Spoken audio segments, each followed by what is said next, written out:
Hello lovely viewer, मैं आपके लिए आज लाई हूँ एक शिक्षाप्रद कहानी जो दर्द से डरा और साधारण रहा।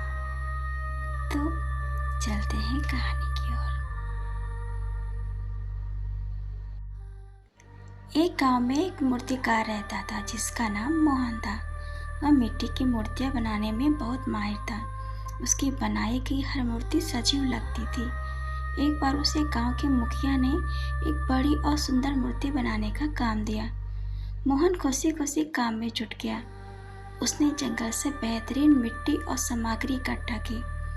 जब वह मूर्ति बना रहा था तो उसने देखा कि मिट्टी का एक बड़ा ढेर है जिसमें दो पत्थर भी पड़े हैं। एक पत्थर नरम था और दूसरा बहुत कठोर। मोहन ने पहले नरम पत्थर को उठाया और उसे तराशना शुरू किया।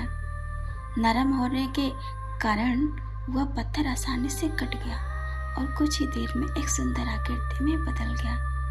मोहन ने उसे मूर्ति के आधार में लगा दिया। फिर उसने कठोर पत्थर को उठाया और उस पर छेनी हथौड़ी चलानी शुरू करी। पत्थर इतना सख्त था कि मोहन को बहुत जोर लगाना पड़ रहा था। हर चोट पर पत्थर से जोर की आवाज आती और वह दर्द से करा उठता। पत्थर ने आवाज लगाते हुए कहा, हे मूर्तिकार, मुझे छोड़ दो। यह चोटें मेरे लिए असहनीय हैं, मैं टूट जाऊंगा।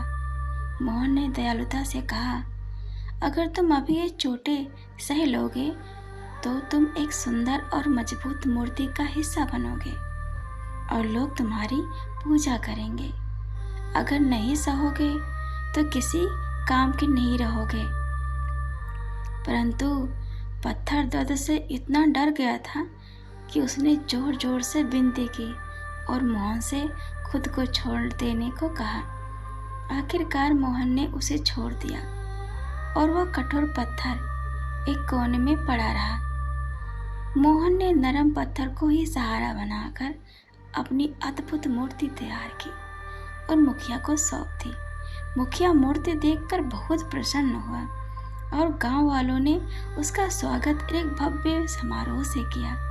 समारोह में मुखिया ने देखा कि मूर्ति के पास एक नरम पत्थर पड़ा है जिसे पर नारियल फोड़कर पूजा की जा रही है। नारियल की हर चोट से वह नरम पत्थर धीरे धीरे खिस रहा था और अपनी चमक खो रहा था। उसी कोने में कठोर पत्थर भी पड़ा था।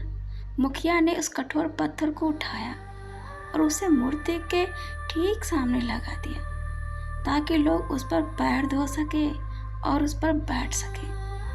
कठोर पत्थर ने देखा कि नरम पत्थर पर हर रोज नारियल फोड़ा जा रहा जिसे वह घिसता जा रहा, जबकि उस कठोर पत्थर पर लोगों के पैर की धूल पड़ रही।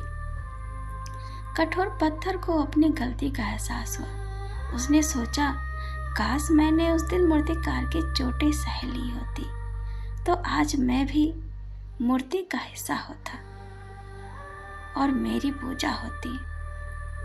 मैंने दर्द से बचने के लिए आसान रास्ता चुना और आज मेरा यह हाल है।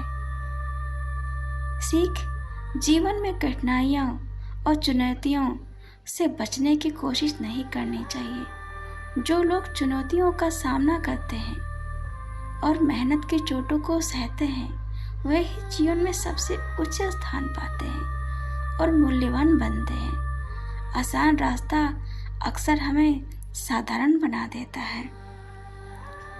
Thanks for watching. अगर आपको मेरी कहानी पसंद आई हो तो मुझे सब्सक्राइब करें, मुझे सपोर्ट करें। Thank you so much.